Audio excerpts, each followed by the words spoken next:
Caros irmãos e irmãs da cidade de Toledo, de Cascavel e das cidades vizinhas, para mim é uma alegria enorme estar aqui presente. E quando vejo esse teatro cheio, me recordo que em Minas Gerais, certa vez Francisco Cândido Xavier foi chamado para comparecer à comemoração do aniversário de um grupo espírita da região, próximo de Barretos, em São Paulo. E quando Chico lá chegou, tinha pedido segredo, que fosse assim uma comemoração mineira. E quando ele chegou, a cidade estava tomada.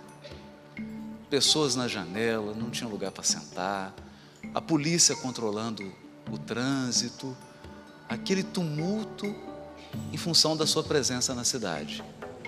Mas quando ele sentou-se, foi-lhe dada a palavra, ele disse assim, e eu faço minhas as palavras do Chico: eu sei porque a casa hoje está cheia. É porque todos nós estamos com a saudade imensa de Jesus. Hoje, meu irmão e minha irmã, eu gostaria de falar para o teu espírito imortal. A mim não importa a figura humana que você é nessa atual encarnação. Queria que as minhas palavras se dirigissem ao teu coração de espírito imortal, porque a mensagem que nós vamos comentar nessa noite é mensagem transcendente, é o ensino do Cristo e diz respeito ao nosso destino na imortalidade. Me recordo aqui de Abraão, no livro de Gênesis, na Bíblia hebraica, quando naquela linguagem simbólica Deus diz para ele: Abraão, olha para o céu. Ele então, naquela região de deserto, olha para aquele céu estrelado e ele diz para ele assim, na simbologia da Bíblia hebraica: a tua descendência será mais numerosa do que as estrelas do céu. Cabe a você a missão de ensinar a existência do Deus único, de um Deus Criador, Deus Pai. E não é por outra razão que a mensagem do Espírito de verdade no Evangelho segundo o Espiritismo, os Espíritos do Senhor, que são as virtudes do céu, qual imenso exército que se movimenta ao comando de um general, vem iluminar os caminhos dos homens, abrir os olhos aos cegos, qual estrelas cadentes.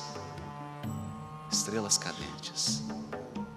Retomando aquela linguagem simbólica de Abraão, das estrelas. Por que isso? Porque na verdade, depois de caminhar pelos desertos da Judéia, de fazer o percurso que leva de Jerusalém a Jericó, eu cheguei a uma conclusão que gostaria de transmitir a todos essa noite. Nós somos peregrinos na terra. Peregrinos. A família que você está hoje, a casa em que você mora, o estado, o país, o cargo que você ocupa, a profissão que você exerce, é uma tenda armada aqui na terra.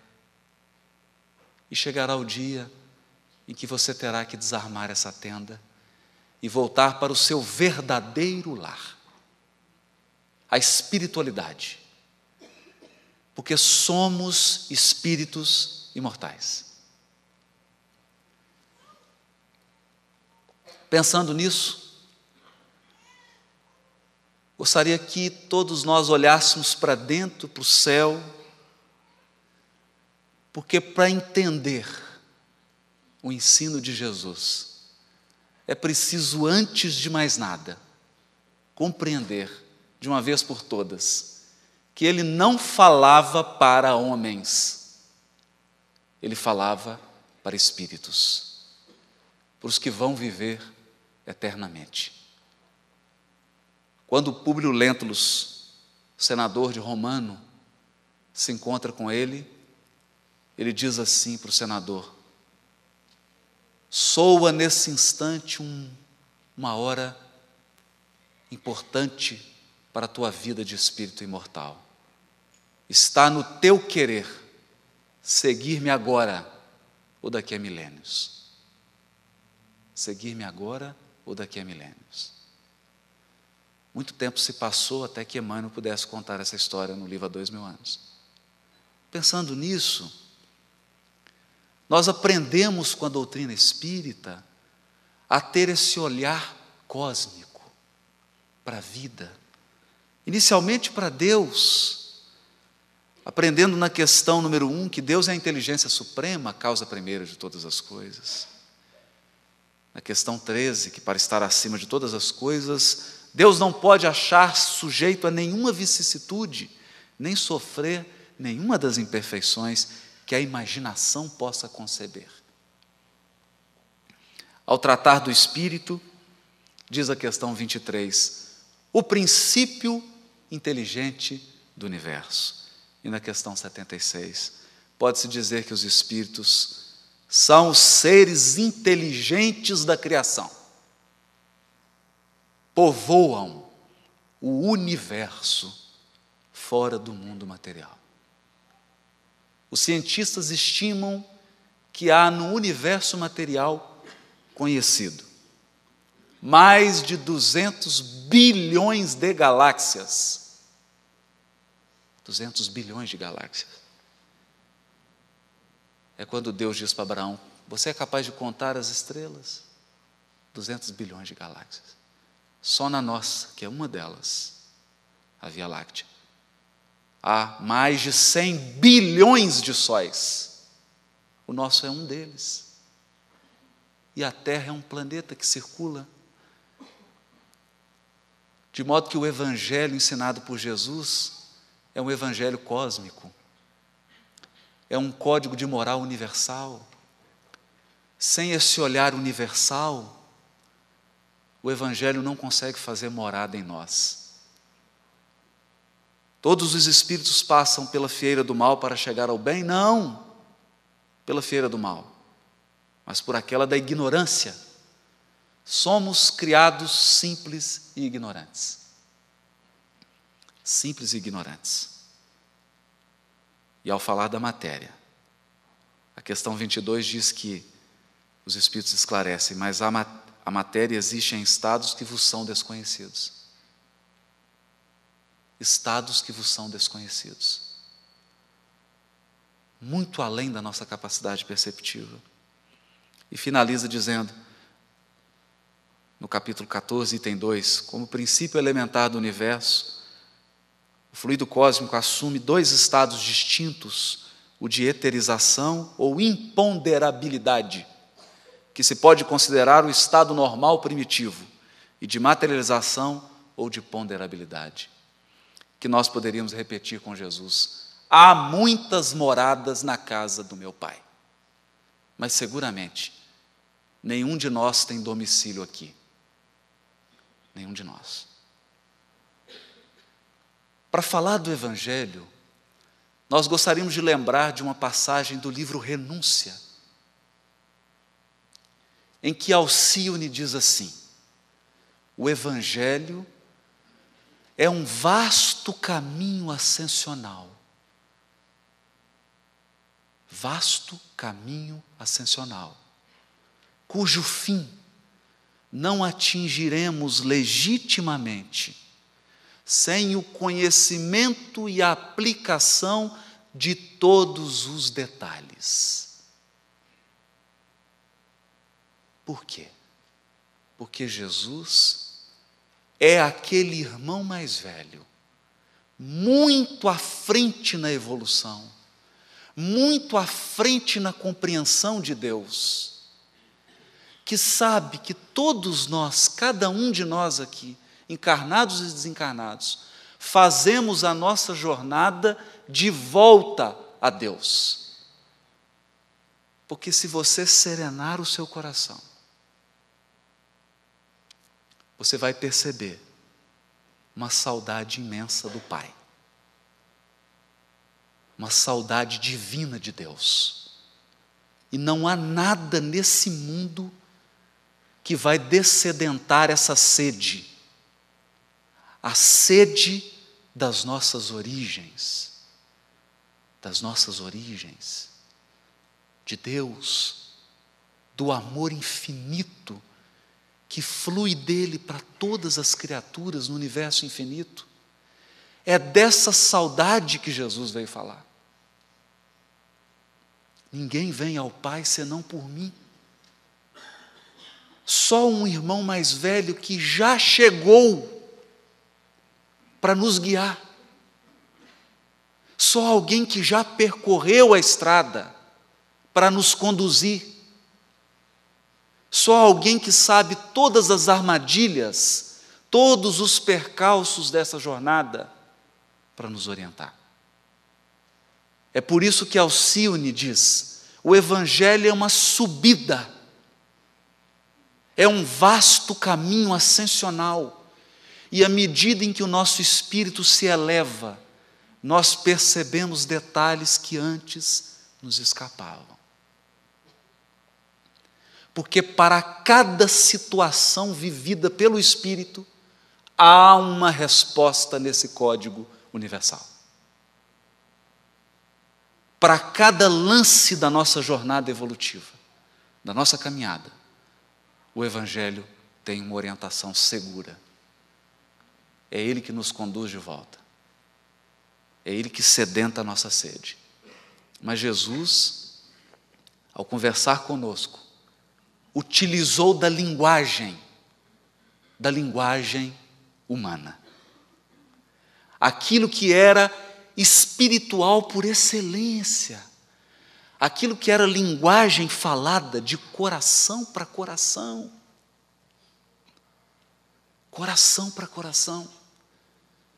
Precisou ser reduzido nos estritos limites da limitada linguagem humana, que é definida pelos estudiosos como uma habilidade. Habilidade que só os seres humanos têm.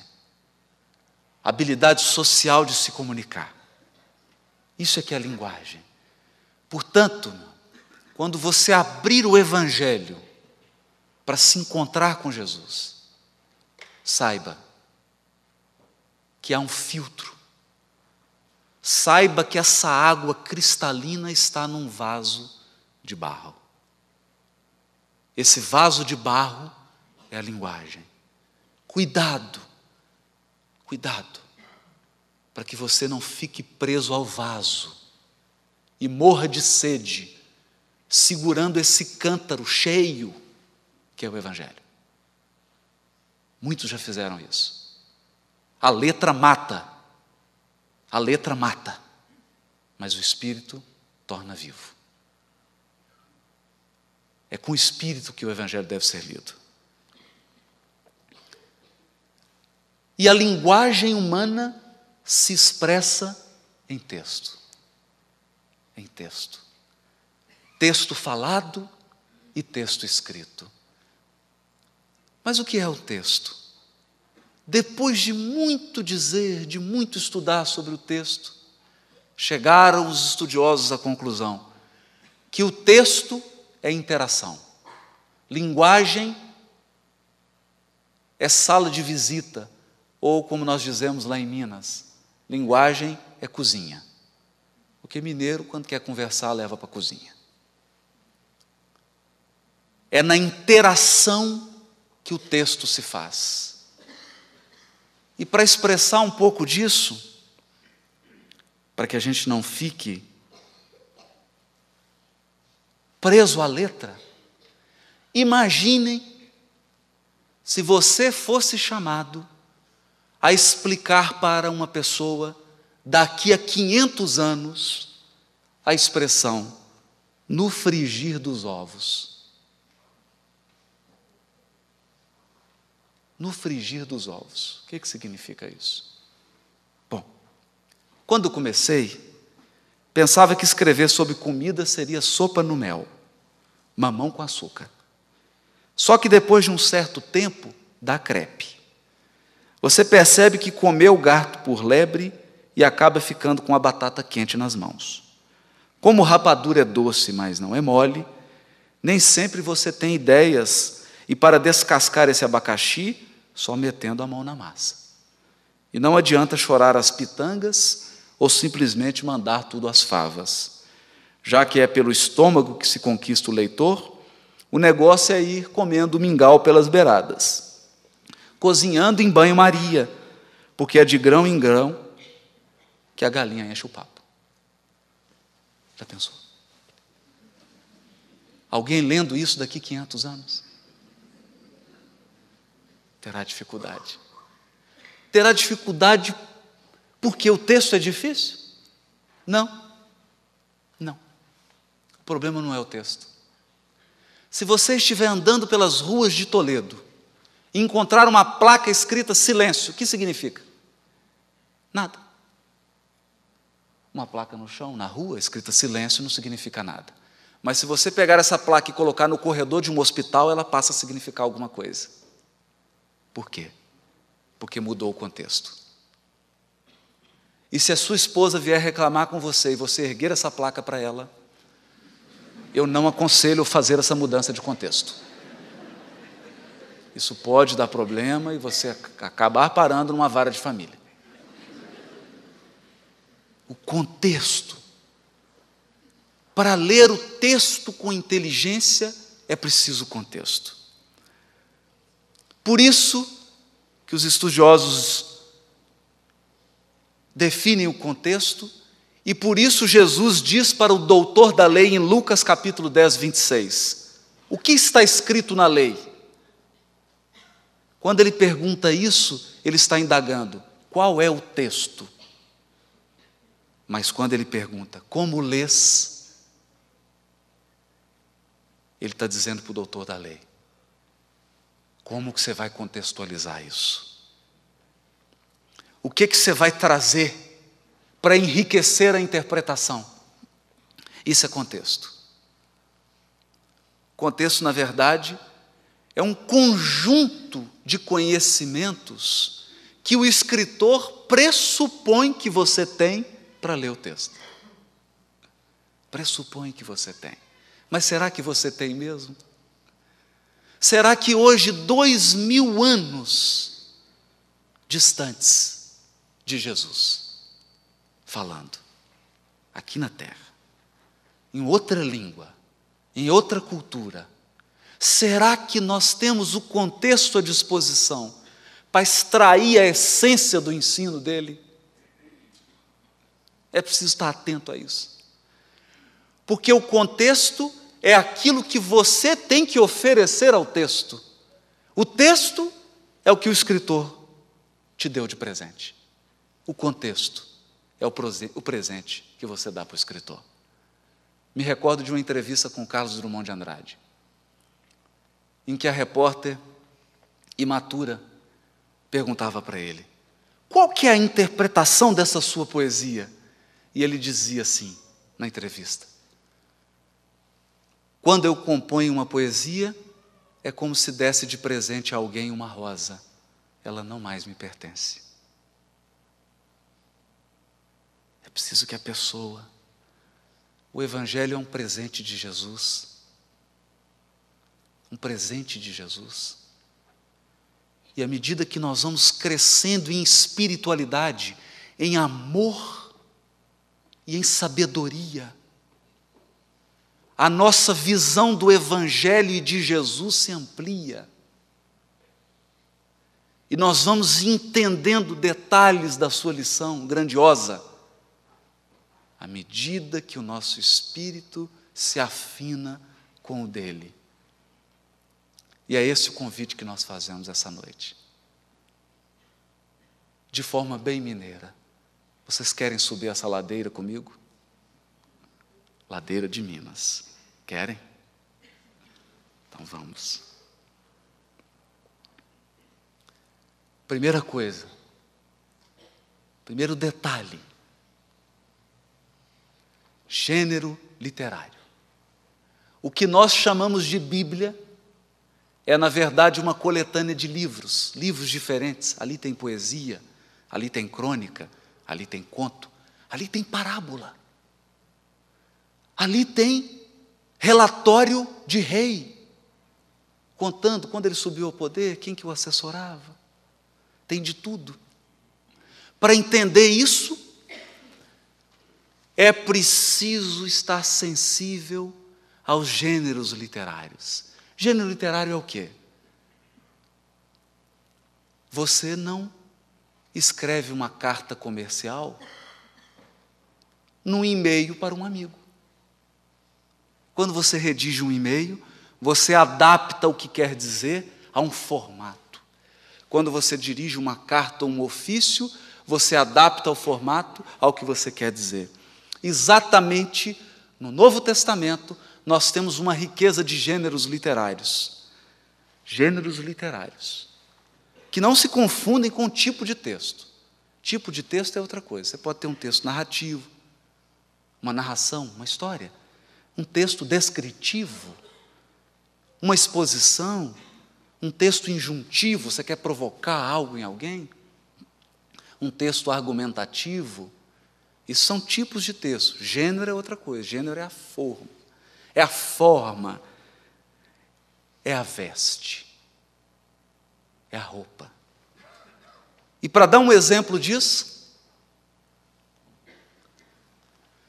no Evangelho de João, capítulo 4, Jesus encontra com a mulher samaritana. Que encontro! Ele saía de Jerusalém para Samaria. O que era mais fácil? Ele descer a montanha, pegar o vale do Jordão e caminhar num lugar, num oásis. Porque o vale do Jordão é verde, é fresco. Mas ele resolve passar pelo caminho mais difícil, pelo deserto. Era necessário passar por Samaria, diz o texto. Quando ele chega em Samaria, tem sede. Jesus tem sede. E encontra uma mulher que vinha ao poço buscar água. Ele então fala para ela, dá-me de beber. Ela fala, o que você está pensando? Primeiro, você é homem conversando com uma mulher. Um homem só podia conversar, uma mulher só podia conversar com seu pai ou com seu marido na rua. Jamais com outro homem. Jesus conversa com ela. Ela fica assustada. E mais ainda, porque na história do povo hebreu, eles eram formados por 12 estados, 12 tribos. Minas Gerais, Paraná, Rio Grande do Sul. Só que teve uma divisão. As 10 tribos do norte se separaram das 2 tribos do sul. Formaram 2 países separados. Um com 2 estados, capital Jerusalém, outro com 10 estados, capital Samaria. E os samaritanos eram inimigos dos de Jerusalém. E ela fala, e você sendo um judeu pede água para mim? E Jesus responde para ela, se você soubesse quem está te pedindo água, você me pediria, e eu te daria água viva. Água viva. Mas o que é isso? Do que eles estão falando? E ela fala, água viva? Você está me insultando? Esse aqui é o poço do patriarca Jacó? Que história estranha.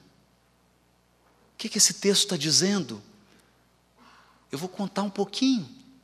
Todos os casamentos dos patriarcas se deram num poço. Eu não sei por quê. Eu não sei qual que é o point aqui em Toledo para você encontrar um pretendente. Lá em Belo Horizonte, nos shoppings. Então você vai com a roupa, tem a roupa adequada, tem a posição que você fica, tem o que você fala, tem o que você não pode falar. Mas na época dos patriarcas, os encontros eram feitos no poço. Então Abraão chegava no poço, a mulher estava pegando água, e falava, deixa eu pegar para você. Cavalheiro, pegava água, dava para ela, dava para as ovelhas, papo vai, papo vem. Ela voltava para casa, papai, encontrei, moço educado, pegou água, deu para mim, deu para as ovelhas, traz esse moço para cá. O moço era apresentado à família e eles se casavam. Esse é o formato. Depois você abre o livro de Gênesis, capítulo 24. Esse é o formato. O homem chega no poço primeiro, assim como Jesus chegou primeiro. A mulher chega para tirar água, assim como a mulher samaritana chegou. Os dois conversam. Ele tira a água do poço, ou ela tira a água do poço e oferece. Ela volta para casa e conta sobre o encontro. Ele é convidado para ir à casa dela, e os dois se casam. Foi assim com Isaac, capítulo 24. Com Abraão, desculpa. E sua esposa. E foi assim com Jacó, capítulo 29 de Gênesis. Esse estudo depois vai ser disponibilizado no site da Federação do Paraná, para a gente poder interagir e conversar. E a estrutura do capítulo 4 de João, o encontro de Jesus com a mulher samaritana, é a mesma. Por que é a mesma? Porque isso aqui é um padrão literário, é uma forma. Quando João foi escrever isso, ele pegou uma forma na Bíblia hebraica e utilizou para escrever essa história. Mas que história é essa? Jesus com uma mulher samaritana? É porque no profeta Oséias está dito, capítulo 4, que Jerusalém e Samaria são as duas esposas de Deus. Olha que curioso isso. E que elas abandonaram Deus, mas Ele, que ama muito as suas esposas, quer atraí-las de volta para o seu coração. Quer que elas componham uma só família. O que é isso? Sabe qual que é o símbolo da máxima união do ser humano com Deus na Bíblia hebraica? O casamento. O casamento. Por quê? Porque era a relação mais íntima. É onde tem mais intimidade. E Deus quer intimidade. Você é filho dele. Filho. Ele quer entrar em você e você entrar nele. Ele quer compartilhar. Intimidade extrema, absoluta. Esse é o símbolo. E a profecia dizia que o Messias iria unir Samaria e Jerusalém, unificando de novo Israel. Mas por quê? Por que isso? Estevão dirá no livro Paulo Estevão, no discurso no Sinédrio, ele vai dizer para Paulo: um dia compreenderás que para Deus, Israel é a humanidade inteira. É desejo da providência divina que todos os homens da terra se unam, todos os seres humanos, se deem as mãos para construir um mundo do bem, um mundo de regeneração que bate às nossas portas. União, integração, união divina. E ele então conversa com a mulher samaritana, que tivera 5 maridos. Por que marido?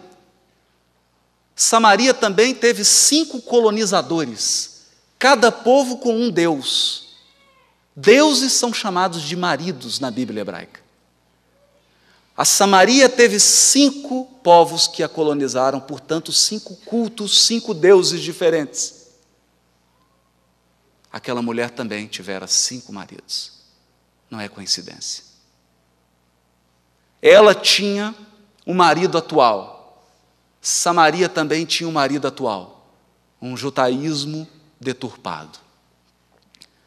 Uma crença em Deus misturada com violência, com ódio. Jesus era o 7º marido. Ele vinha propor para ela um casamento. Não com ele, com Deus. Para quê? Porque o dia que a alma humana se une a Deus, ela mata a sede. Ela mata a sede. Vocês querem ver uma coisa? Desde ontem que eu não janto. E vou jantar hoje. e amanhã eu terei fome, e vou jantar de novo, e terei fome, e vou comer de novo, e terei fome, e terei fome, e terei fome, porque as necessidades materiais nunca nos saciam. Você pode beber água hoje e amanhã você terá sede. Você pode comprar uma roupa hoje e amanhã você vai comprar outra. Você pode comprar um carro hoje e amanhã você terá que comprar outro. Você tem uma casa hoje e amanhã você quer outra. E há quantos milênios, meus irmãos? Há quantos milênios o teu espírito imortal está tentando matar a sede com bens materiais?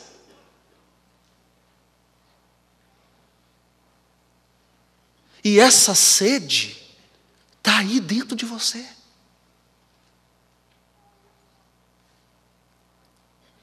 É Jesus dizendo: se você beber da água viva que eu tenho para te oferecer, nunca mais você terá sede.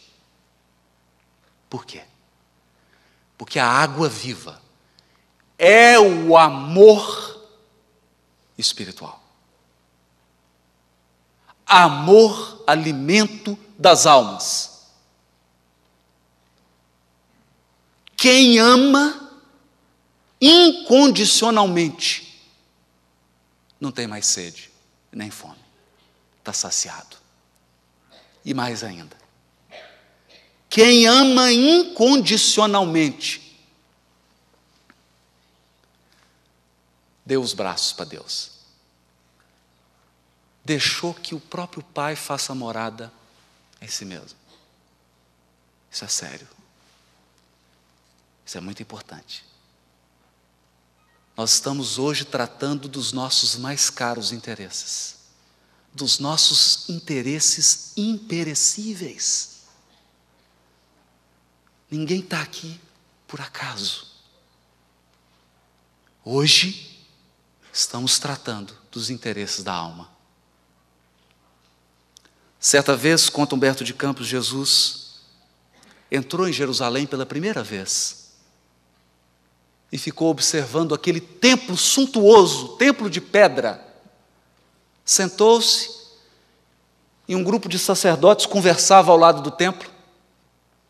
Um deles se destacou, Hanã, aquele que seria o juiz do seu julgamento, juiz inflexível. Com toda a sua arrogância e prepotência, ele chega magnetizado pela presença de Jesus e fala: Galileu, o que fazes na cidade? Jesus responde singelamente: passo por aqui, buscando implantar o reino de Deus. Ele se impressiona com aquela resposta: reino de Deus? Que vem a ser isso? E Jesus responde: o reino de Deus é a obra divina no coração dos homens. Obra divina no coração dos homens. Ele, num misto de perturbado com a resposta, mas orgulhoso diz: obra divina em tuas mãos? Por acaso contas com o apoio de algum príncipe ilustre para concretizar os teus objetivos? Jesus diz para ele: os meus colaboradores virão de todas as partes. Ele: claro, os ignorantes e os tolos estão em todas as partes. Naturalmente será esse o material com que você utilizará para a tua obra. Mas Galileu, já vistes alguma estátua erguida de lodo e de lama? O auge do deboche. Já vistes alguma estátua feita de lama? Jesus olha para o sacerdote e diz: sacerdote, não há mármore mais puro e mais formoso que o do sentimento, e não há cinzel superior ao da boa vontade. A escultura é em você. A estátua que será formada será com teu coração. são os nossos sentimentos que o Evangelho vai embelezar. A obra do Evangelho é a obra de tornar os nossos sentimentos formosos. Para isso, a mão divina, porque a obra é de Deus, não é nossa, precisa de um cinzel, a nossa boa vontade. A nossa boa vontade. O reino de Deus está aqui. Aqui. Por isso o Alta de Souza vai dizer: meu irmão, tuas preces mais singelas são ouvidas no espaço ilimitado, mas eu sei que às vezes choras consternado ao silêncio da força que interpelas. Parece que Deus não responde. Volta ao teu templo interno e abandonado, a mais alta de todas as capelas. A igreja mais alta da terra está no teu coração. E é nela que Deus quer morar. E as respostas mais lúcidas e belas hão de trazer-te alegre e deslumbrado. Ouve o teu coração em cada prece. Deus responde em ti mesmo e te esclarece com a força eterna da consolação. Compreenderás então a dor que te domina, como uma linguagem pura e peregrina da voz de Deus em luz de redenção. A dor é a voz enérgica de Deus quando nós não ouvimos os apelos do amor. Mas Deus fala com o coração. Quando você entra em prece, são os sentimentos que mudam, porque Deus se comunica pelos sentimentos. A ponto de Allan Kardec ter dito no livro A Gênese, quando fala dos instintos, que o instinto é a inteligência do próprio Criador guiando os seus filhos que estão no estágio inicial da evolução. Por isso, o mais belo de todos os instintos é o instinto materno. Por quê? Porque o instinto materno é Deus velando pelas suas criaturas que nascem através da mãe. Por isso diria Chico, a maternidade é um segredo entre a mulher e Deus. É assim que Deus age. Avançando mais, para falar um pouco dessa realidade. Parábola é uma comparação, uma ilustração.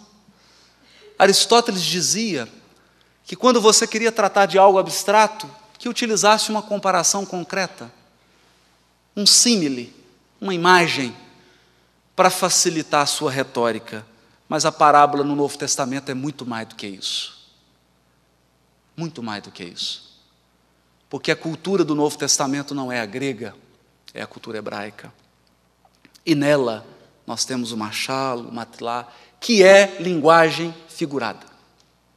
É linguagem figurada.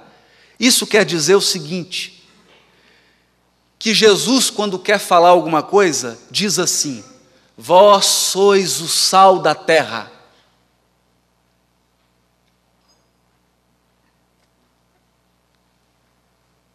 O que ele está dizendo? E o ensino dele se preservou até hoje. Por quê? Porque quem não entende, não consegue mexer, não consegue adulterar, porque não entende. E quem entende, não quer adulterar. Porque quem entendeu o ensino de Jesus, já foi cativado por ele. Vós sois o sal da terra. Vós sois a luz do mundo. Por que sal? Por que sal? Se você me convida para almoçar na sua casa, pega 1 quilo de arroz e 1 quilo de sal. É isso? Essa é que é a medida? Não. 1 quilo de arroz e algumas colheres de sal. É por isso que os espíritas e os cristãos do mundo são poucos, porque basta um pouquinho deles para mudar o mundo. Basta um Gandhi para fazer o que fez com a Índia. Basta um Chico Xavier para fazer o que fez em Minas. É uma pitada de sal. Vós sois o sal da terra. E o sal também conserva, porque naquela época não tinha geladeira. Quem conserva o mundo? O mundo só mantém a sua dignidade, o pouco de fraternidade e de amor, por causa dessas almas devotadas, que são o sal da terra. Sal da terra. É um ensino imortal. Mas isso é uma casca. A essência espiritual do ensino de Jesus está numa casca. Uma casca dura. Como se fosse nozes. Por que numa casca dura? Para que o ensino se preservasse e para que ele dure ainda por muitos séculos. E dentro dela está a essência espiritual, que exige olhar espiritual. Ele vai dizer assim: eis que o semeador saiu a semear. Um pouco da semente caiu no caminho, um pouco da semente caiu em cima das pedras, um pouco caiu entre espinheiros e um pouco caiu na terra boa. Aí alguém vai pensar assim: mas que desperdício. Que desperdício. Aqui em Toledo a gente ara a terra e não desperdiça a semente, não. Coloca a semente tudo direitinho, não perde uma. Mas na época de Jesus, primeiro era feita a semeadura, depois que arava a terra. O semeador saía caminhando pelo campo e jogando a semente. Jogando a semente. Depois vinham os bois com o arado e aravam a terra. E aí misturava terra com semente, pedra, espinho, misturava tudo. Qual semente germinava? Qual? A que teve a paciência e a coragem de esperar o arado. Por que Jesus contou isso? E ele vai dizer que a semente é a orientação espiritual. Por quê? Por que semeia assim a mãos cheias? Porque Deus jorra amor e orientação para todos os seus filhos, indistintamente. Indistintamente. Não há direcionamento de semente. Olha, o Francisco, presidente da Federação do Paraná, meu amigo, vou pegar um monte melhor de semente. Olha, esse aqui eu vou pôr. Não. Deus jorra para todos. Para todos. Ele dá o sol, dá o vento, dá os nutrientes, dá tudo. A única coisa que nos pede, a terra do coração. Por isso, uma vez, uma senhora perguntou para Chico: Chico, deve ter muito obsessor em penitenciário, não é mesmo, Chico? Ele falou: não, minha irmã, muito pouco obsessor. Ah, mas que é isso? Como pode ser isso, Chico? Muito pouco obsessor. Lá tem muitas mães, porque o que os obsessores tinham que fazer já fizeram.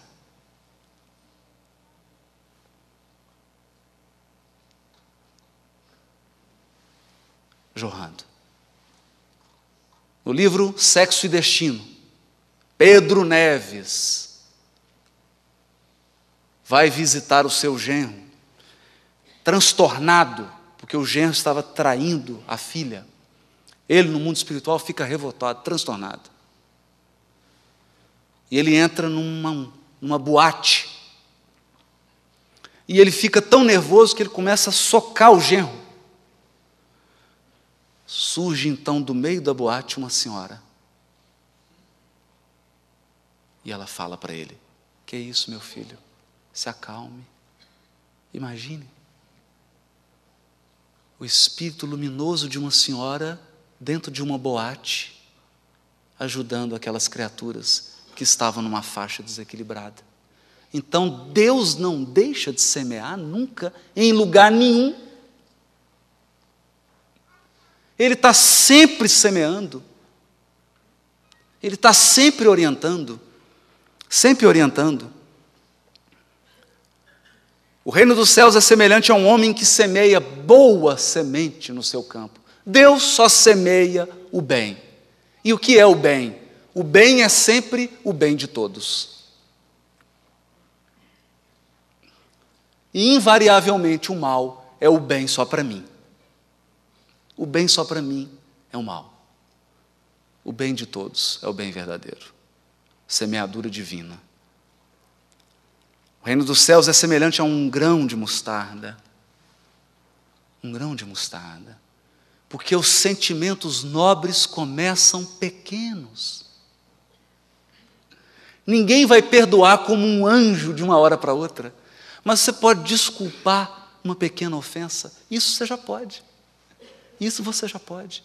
Isso nós podemos. O Chico dizia assim: eu tenho a sensação que rastejo. Todo mundo ficou assim. Mas rastejo para frente. Porque o que tem de gente rastejando para trás, não tem problema nenhum devagar, mas vai para frente. Gradativamente. Porque consistência nem sempre é intensidade.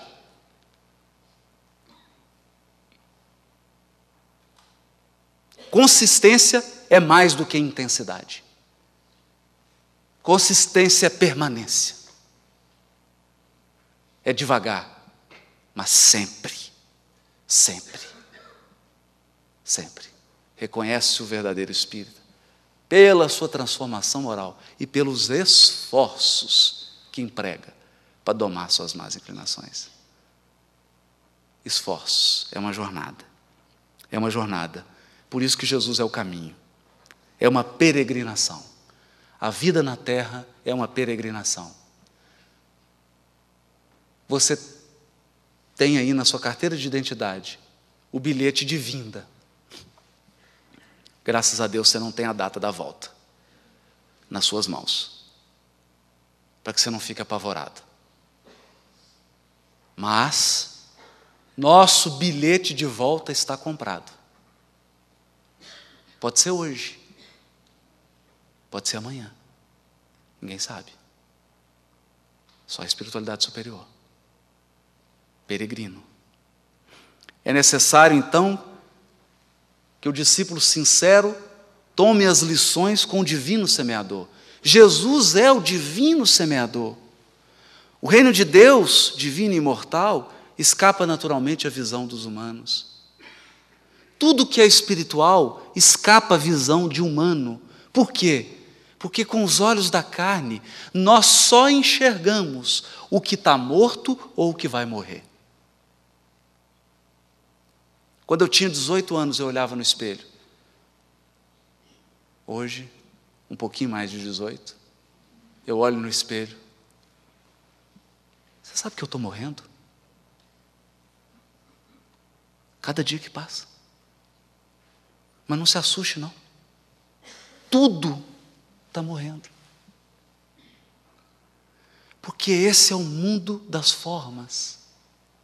E as formas se renovam. Só a essência permanece. Então, quando Jesus fala de reino dos céus, Ele está falando de algo imutável, imortal. Imortal. Não o transitório. Imortal. Por isso, não queira ver o reino dos céus com esses olhos. Não, é com esse.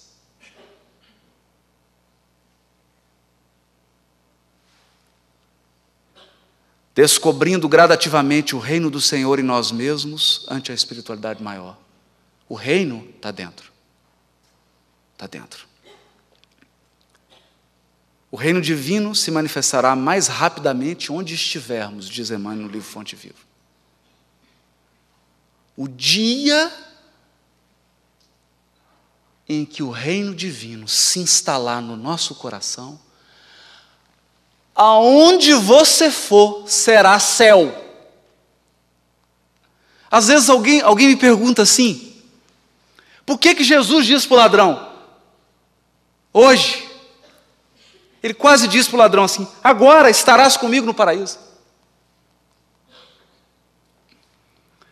E as pessoas imaginam, primeiro que é uma palavra engraçada, paraíso. O que Jesus está dizendo? Que vai levar ele para algum lugar? Celeste? Para uma colônia espiritual? Não. Não. O paraíso é a presença de Jesus. O céu é estar ao lado de alguém que ama. Porque quem ama é o céu na terra. Quem ama atrai, tem uma força de gravidade,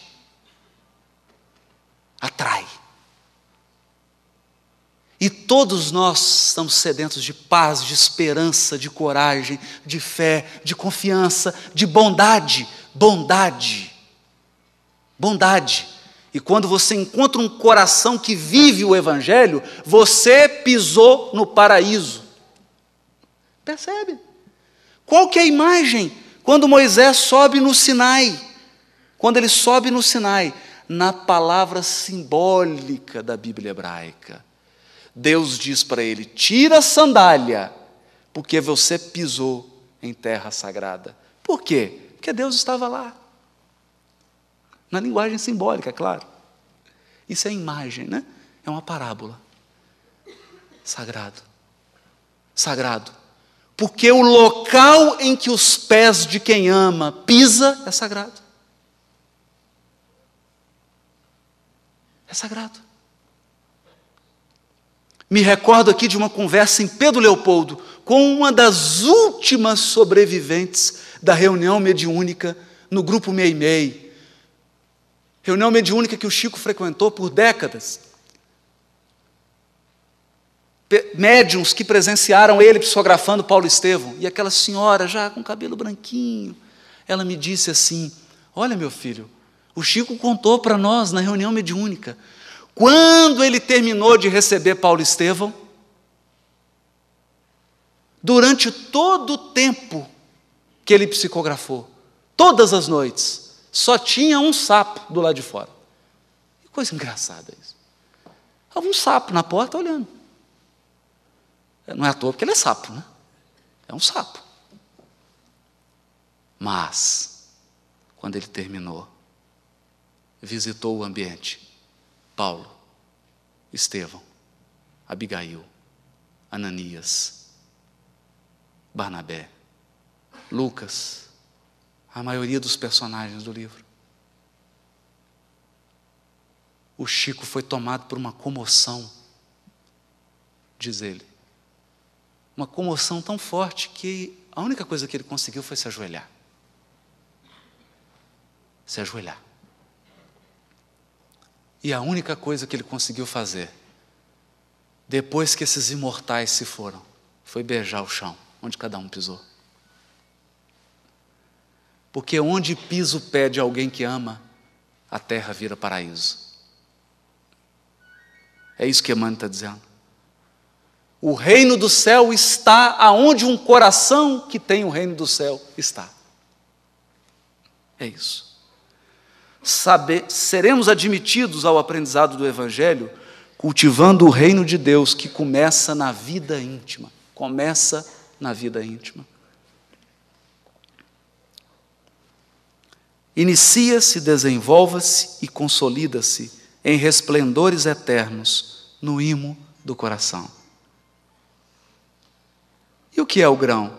O grão, o que é semeado? A lição do Evangelho é semente viva. Mas o que é Evangelho? Evangelho vem do grego euangelion. Eu é bom em grego. Angelion é mensagem. Angelos, o anjo é o mensageiro. Evangelion, a boa mensagem, a boa nova, a boa notícia. E o que é o Evangelho de Jesus? É uma boa notícia. O Francisco me autorizou a dar 3 delas. Primeira, você nunca vai morrer. Você é imortal. Segundo, você é filho de Deus. Filho. Eu não tenho nada, mas sou filho do dono. Filho. Terceiro, Deus é amor. Amor. Essa é a boa notícia. Isso é o Evangelho. A semente viva, que caindo no nosso coração e sendo cuidada, vai nos transformar em seres luminosos. Luminosos. Jesus é nosso caminho permanente para o divino amor. Jesus é caminho para o amor. Dessa via, desse caminho bendito e eterno, procedem as sementes da luz celestial para os homens comuns.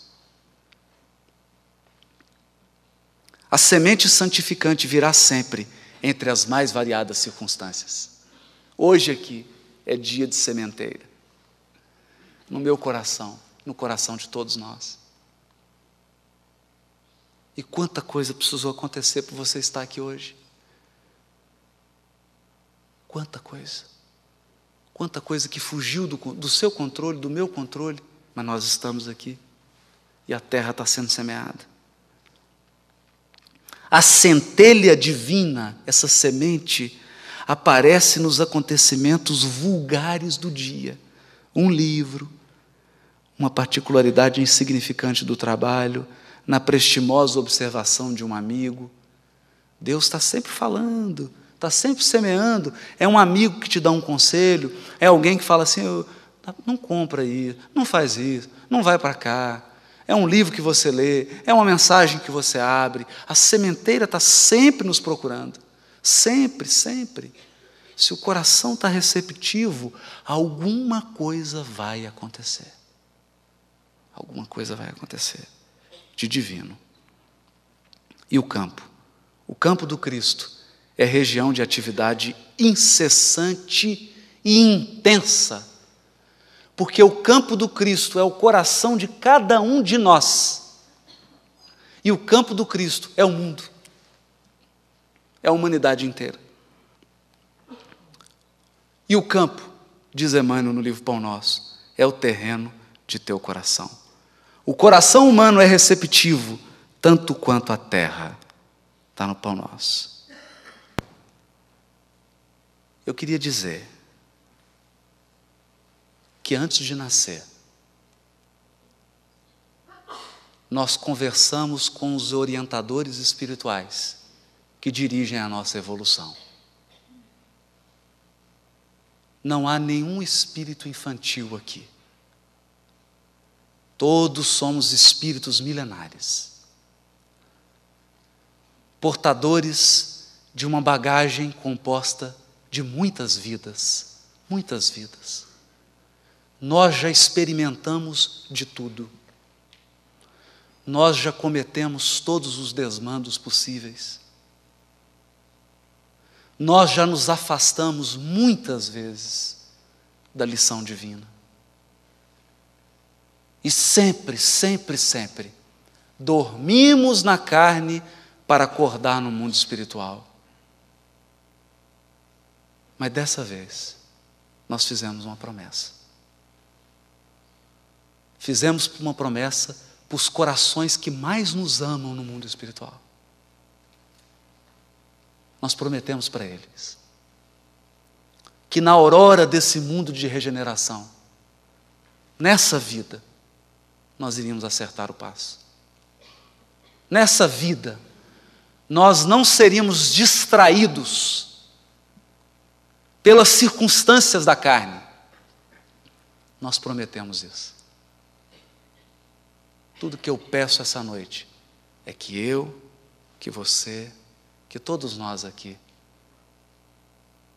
não façamos esses espíritos que tanto nos amam derramar lágrimas por causa de nós. chegou a hora. Chegou a hora da evolução consciente.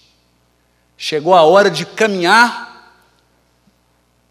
às claras, porque o Evangelho é o sol da imortalidade.